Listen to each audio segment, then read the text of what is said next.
Hello दोस्तों, आप लोगों को मेरा सादर प्रणाम। अगर आप लोगों को धार्मिक कहानी सुनना पसंद है तो प्लीज़ आप लोग मेरे चैनल को सब्सक्राइब करें, लाइक करें, शेयर करें और एक प्यारा सा कमेंट करें। रमा नाम की एक स्त्री किसी गांव में रहती थी। 5-6 बरस उसकी शादी को हो गए थे, कोई संतान नहीं थी। एक बार श्री राधा अष्टमी का उत्सव आया। गांव की औरतें बरसाना जा रही थी।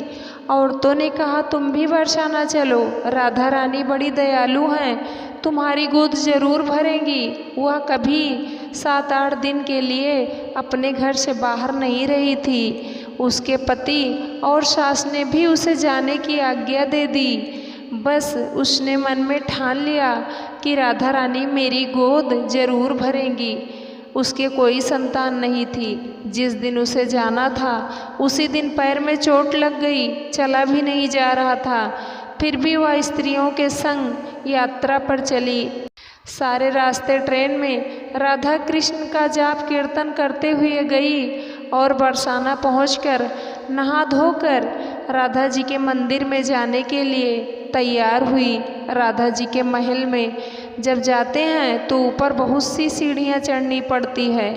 जैसे सीढ़ियाँ चढ़ने लगी, वह स्त्रियों को बोली, तुम लोग आगे आगे चलो, मैं धीरे धीरे सीढ़ियों से आ रही हूँ। पैर में चोट लगने की वजह से चला भी नहीं जा रहा था। 2-4 सीढ़ियाँ चढ़ने के बाद उसका पैर मुड़ गया और वह नीचे गिरने लगी।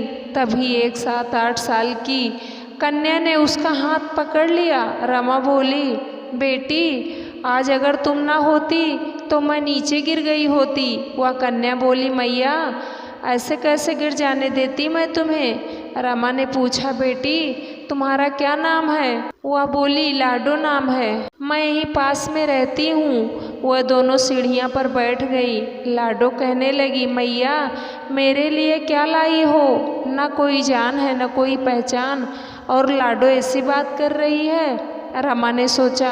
फिर रमा ने कहा, लाडो, मैं कल तुम्हारे लिए लेकर आऊँगी, तुम्हें क्या पसंद है। लाडो बोलती है, मुझे नथनी, गले का हार, कान के कुंडल, चूड़ियाँ, मेहंदी, घाघरा चोली, यह सब चीज़ें पसंद है, कुछ भी ले आना।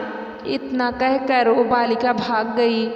जैसे तैसे रमा भी मंदिर में दर्शन करके लौट आई। आकर सोचने लगी उस बालिका के बारे में और बाजार से उसने गले का हार और चूड़ियाँ उसके लिए ले आई। अगले दिन वहीं जहाँ मिले थे वह लाडो उसका इंतज़ार करते मिली। चूड़ियाँ और गले का हार जैसे उसे दिया, वह बोली, बस इतनी सी, और चीज़ें नहीं लाई, और वह मुँह फुला कर बैठ गई। तब रमा बोली, अभी मैं 8 दिन यहीं पर रहूँगी, रोज़ तुम्हारे लिए कुछ न कुछ लाया करूँगी। यह सुनकर लाडो उसकी गोदी में बैठ गई और गले से लग गई। रमा तो रोने लगी, उसे जैसे एक संतान मिल गई। खूब प्यार से उसके सिर पर हाथ फेरा। ऐसे ही वह फिर चली गई। रमा ने मंदिर से आकर घाघरा और चोली उसके लिए बनवाए। ऐसे ही रोज़ कुछ न कुछ वह उसे देती। और एक दिन रमा कहती है, अब यह सारी चीज़ें मुझे डालकर भी तो दिखा, कैसे लगती है मेरी लाडो। लाडो बोली, कल राधा अष्टमी है, कल पहनूंगी। इस बार लाडो के साथ एक लड़का भी था। उसे देखकर रमा ने कहा, आज पता नहीं मेरे मन में क्या आया, मैंने एक धोती और मुकुट मोर वाला लिया है, क्या मैं इसे दे दूं। लाडो बोली, यह कनुआ है, मेरे साथ ही रहता है, हाँ तुम इसे दे दो। ऐसा कहकर वह दोनों सामान लेकर चले गए।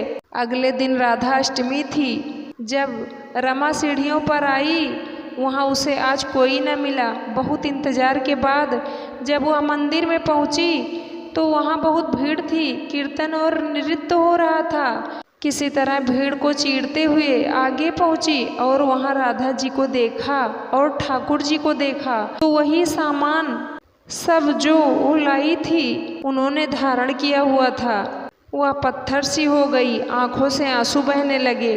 बात समझते देर न लगी कि वह लाडो राधा जी और कनुआ कृष्ण जी हैं, स्वयं जगत के पालनहार उसके पास आते हैं। राधा जी उसकी गोदी में बैठती हैं।